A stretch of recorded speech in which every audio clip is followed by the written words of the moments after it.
Thanks for being with us, everyone. The Institute of Statistical, Social and Economic Research, ISSER, has strongly encouraged government to consider streamlining taxes and creating an enabling environment for the private sector. In its assessment of the 2024 media budget, ISSER said that most Ghanaians expect economic growth to translate into reduced youth unemployment and lower living costs, emphasizing the need to assess economic progress in relation to its impact on ordinary citizens. I'm joined on Zoom by Director of ISSER, Professor Peter Quartey. Good afternoon to you, sir. Let's begin with your general assessment of the media budget presented by the Finance Minister. Yeah, good afternoon to you and to your discerning listeners and viewers. Generally, the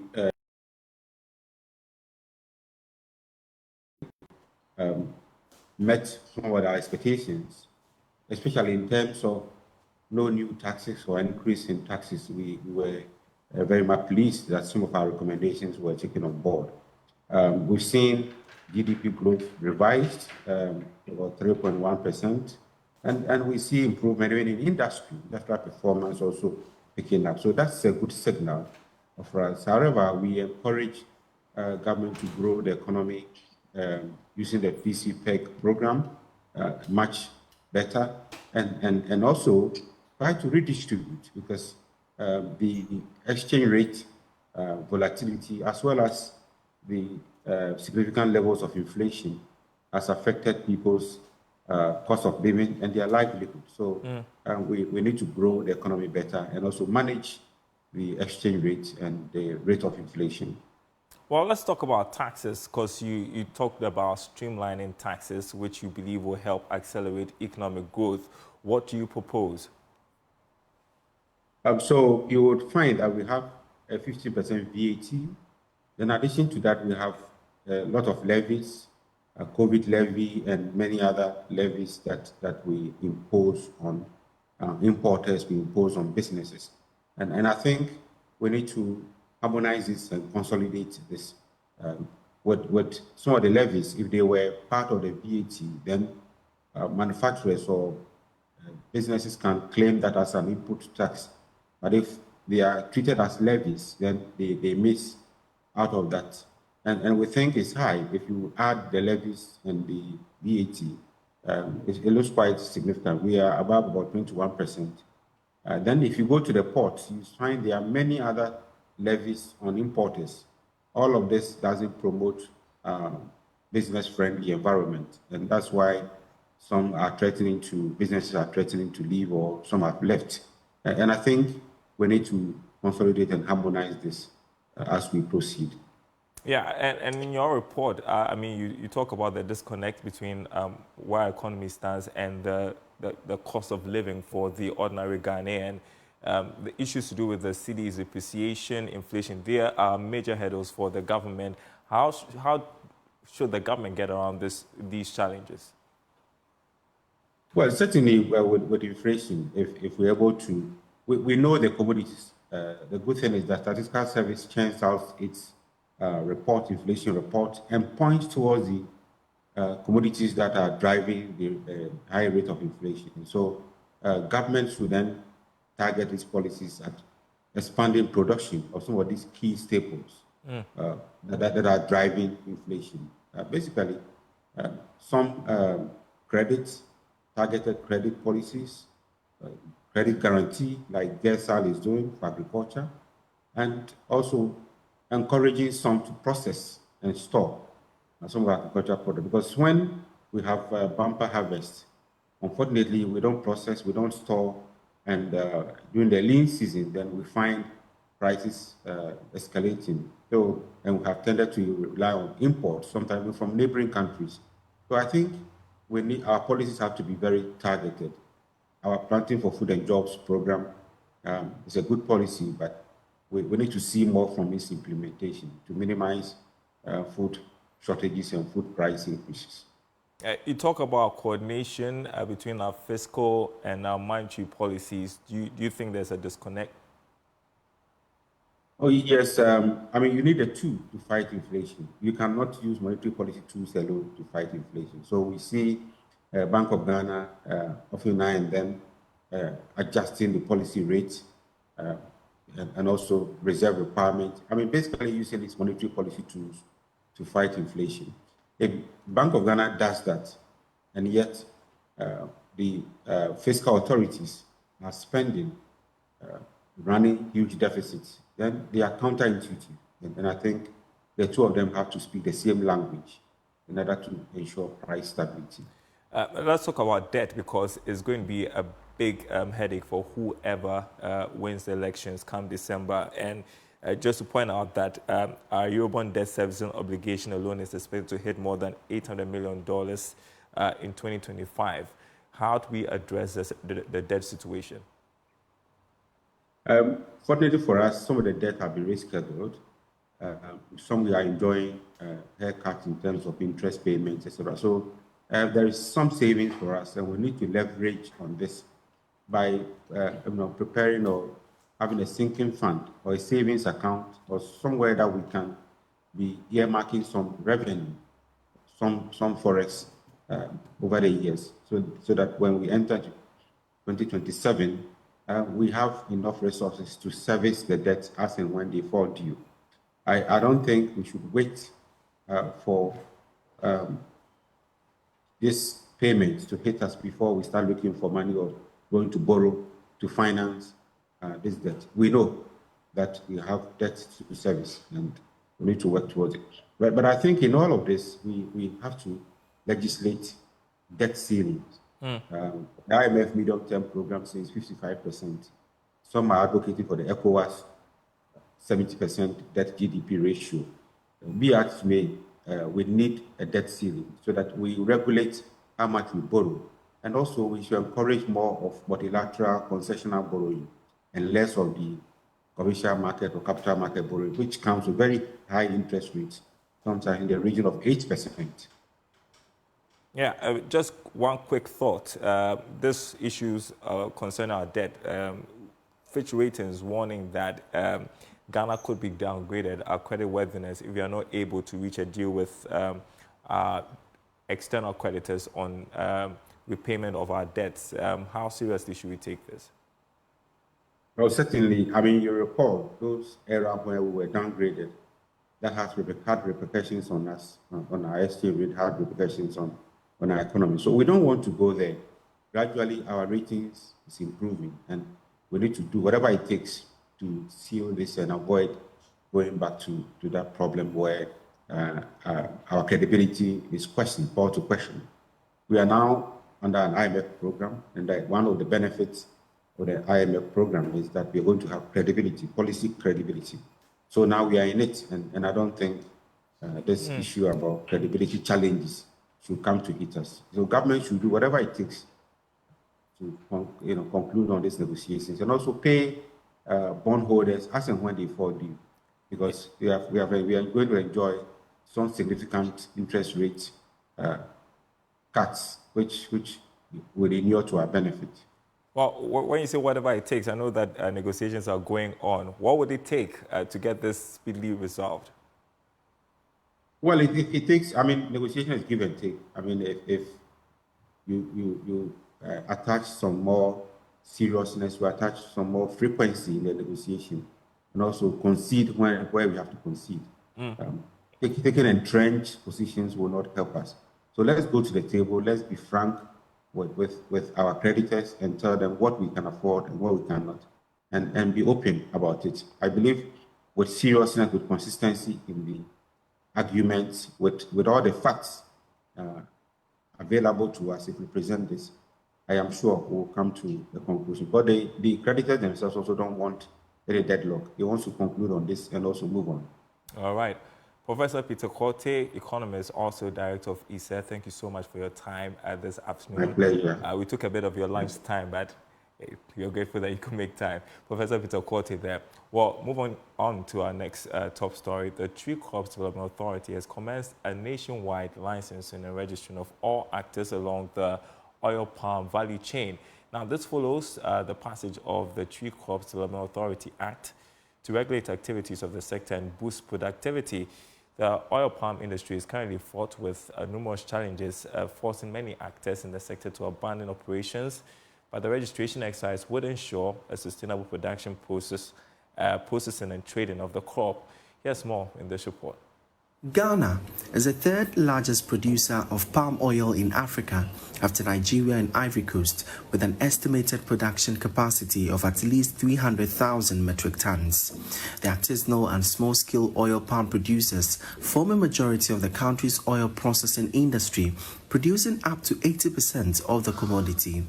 But the sector is fraught with challenges impacting production capacity to meet local demand. The absence of financial investments and the influx of imported oil palm products adversely affects the industry. Paul Amening is the president of the Artisanal Oil Millers and Outgrowers Association, Ghana. You know, what we can let government know is that actually we need a lot of investment in that sector, because we can't go anywhere to have the kind of investment to make the right impact in the industry. For example, Nigeria is having a specific fund for oil palm development, and they are talking of billions of dollars. But when you come to ours in Ghana, there's no fund specifically for oil palm that any member who want to expand or produce more can go and have it. So we are trying to let government know that we need a specific fund for oil palm development. In consolidating effort to save Ghana's dye and oil palm sector, the Tree Crops Development Authority is licensing and registering actors in the sector. Under the Tree Crops Development Authority Act 2019, actors including aggregators, millers, refiners, and crude and refined palm oil exporters and importers are expected to be registered. William Ejapon Kwetu is the chief executive of the authority. You are an actor within the oil palm value chain. You have been working all this while, probably without any recourse to Tree Crops Development Authority. We are telling you that Tree Crops Development Authority is the authority mandated by government to oversee the regulation and development of that sector. And the law says that you must register with us before you can do that activity within the value chain. So please come and register. Registration will start somewhere in the third week of August, and we'll have our registrants dotted around the country where oil palm is done. And so we are advising that any actor must come and register and obtain the licenses to be able to do what you are doing. Mr. Kwetu also explained the benefits of registering under the authority to enhance operations of the sector. Benefits depend on what activity you are engaging within the value chain of oil palm. The farmers stand a chance of getting free seedlings from government. They can get good agronomic practices, that is extension services. They can get maybe sometimes some subsidized fertilizer. An aggregator can get, let's say, warehouse management skills, and then if an aggregator, say, has a warehouse which is infested with insecticides, Tree Crops Development Authority, if you are registered and licenses, can come in to direct and guide you as to how you can combat those insects and fungi.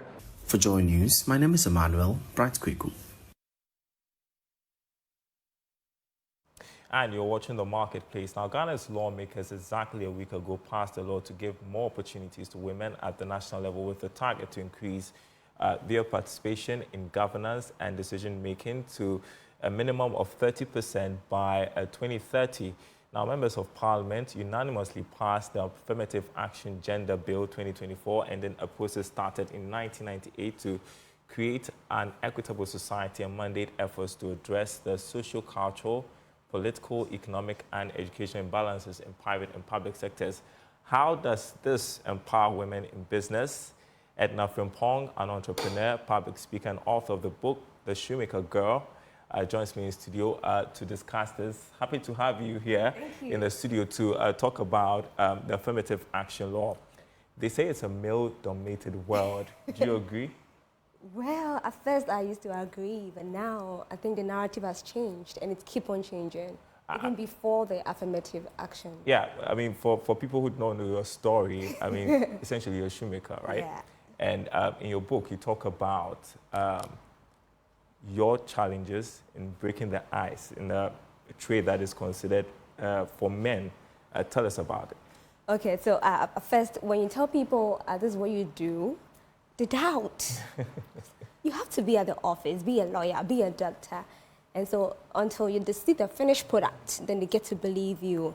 And I think, fortunately, I grew up in an environment where there are a lot of shoemakers around. And so they accepted me, but the outside world was quite different, even on LinkedIn or social media.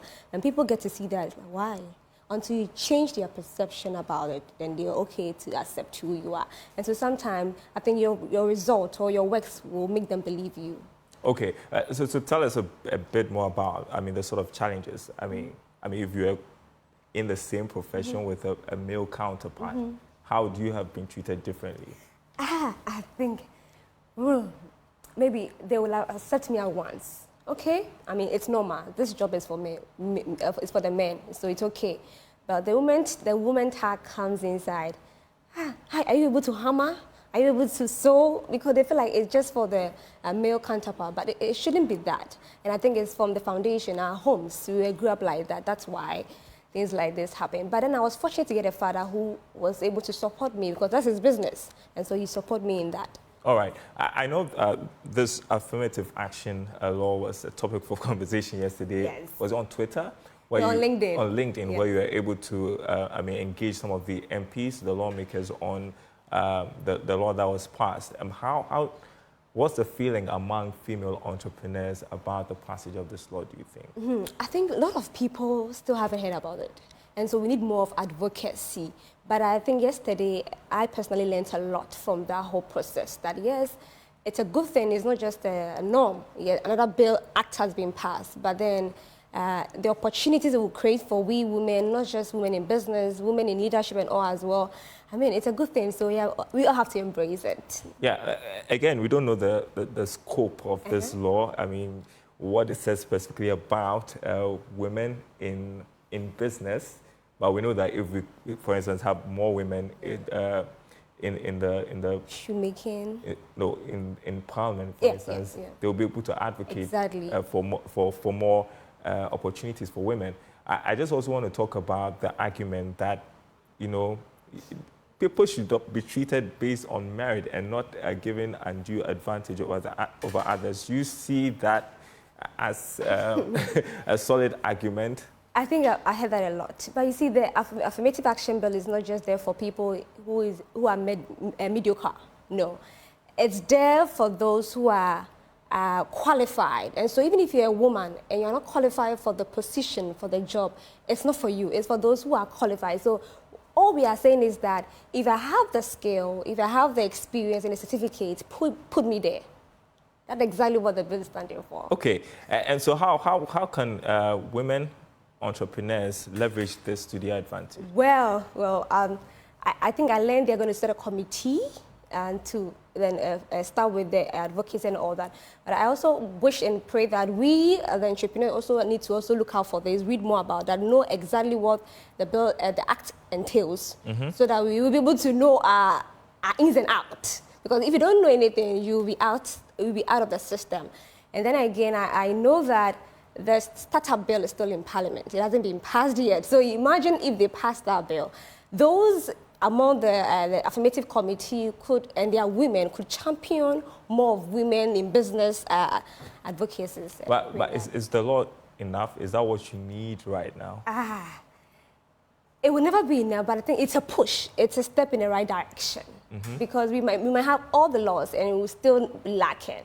And I think that we just need to take advantage of the law being passed. All right. I was reading bits of your book the other time, and you talk about some of the other things you had to do to be able to break the ice. For instance, your use of LinkedIn, which you're encouraging, like that's a platform women can use. Talk to us about it. Yeah, I think sometimes when you're not giving you the opportunity, you create yours. So when I was growing up, I was like, okay, it will be difficult for you to blow on Instagram or even Facebook or which other platform. So unless you get a celebrity to push you out. And that's okay. LinkedIn is a platform that you can blow out more easily. And so I leverage on that. I came out this, okay, this is what I do. And then, it's a professional platform. And so they accepted me who I am. And then because it's a platform where people share their experiences, their industry journey, I also use that platform to share what the shoemaking industry entails, what we do there. And yes, people accepted me who I am, and they still accept me. Yeah, and so what other tips would you give to women? I mean, based on your experiences working as a shoemaker, what would you tell them? Well, sometimes you need to break the eye. If you think you are good at something, it's not about being at the office 9 to 5. If you think you are good at sewing, please take it well and leverage on the digital era that we are in. And then again, if you can't do it all alone, look for people and do it with them. All right. Thank you so much for passing through Thank the studio. you. That was Edna Frimpong, the shoemaker girl. Also, she's a public speaker and the author of the book, The Shoemaker Girl. Her thoughts on the Affirmative Action law that was passed by Parliament just last week and the prospects it has for female entrepreneurs. We'll certainly see how that plays out in the coming days. Thank you so much, Edna. Thank you. Well, as the world's largest floating book fair returns to Ghana, thousands are expected to patronize this year's fair on Envy Lagos Hope at Tema Port. With the fair taking place from the 8th of August to September 8th, organizers say over 5,000 titles of books for children and adults in different fields will be explored. Beyond the fair, with multinationals on board, the ship seeks to promote diversity, inclusivity, and friendship. Project manager for the Tema visit, Sarah Miller, disclosed this at a briefing. Here's more in this report. So, Lagos Hope is the world's largest floating book fair, measuring 132 meters in length and 22 meters wide. The vessel last visited Ghana in 2022, where thousands are said to have participated in the fair, having been exposed to different cultures around the world and building friendships. This year's fair, which takes place from August 8 to September 8, will be free for children under 12 years and adults above 65 years. However, patrons between these ages are expected to pay 15 cedis before entry. Project manager for the Tema visit, Sarah Muller, says this fair, with 5,000 different titles of books in various fields, will give patrons, families and friends a lifetime experience. So you can gather yourselves together with your family and friends, plan a visit. And not only can you explore the books that we have on board, but also we have an international cafe where you will be able to purchase some snacks, have fellowship, come together, maybe speak about the books that you've been reading, or also meet our international crew. Every day there will be some people down there to connect with you, and we love to hear the stories of the people and really build these friendships. Friendships that last even for years beyond the visit. That is what we are looking forward to once again partner and see friendships built between Ghana and the many nationalities on board. Actually, we have also the blessing to share that one of our crew members on board is also Ghanaian, so it's great that you have your representatives on board as well. Meanwhile, a member of the advanced preparation team, Michelle Rehnquist, is excited over partnership with locals. Through the visits of the ship in different places, I myself have been able to experience people's hospitality in inviting us into their homes, inviting us into their country, eating their food, such as fufu or jollof. We've been able to have had an amazing experience of hospitality through the visits of the Lagos Hope. And even just learning that all of us may look different, may come from different places, but we all are looking for the same thing. And we are all searching and can be, in our differences, see the similarities that we have. Patrons are expected to pay with cash, Visa or MasterCard, but cannot pay with Momo. It is mandatory that children taking part in the fair must be supervised by an adult. All right, and that's the marketplace. There is more news on our website, myjoyonline.com/business. We'll upgrade Ghana's rating once it reaches agreement with private creditors. That's according to Fitch. Also, Joy Business Masterclass explores the future of agribusiness in Ghana with a 13-week series.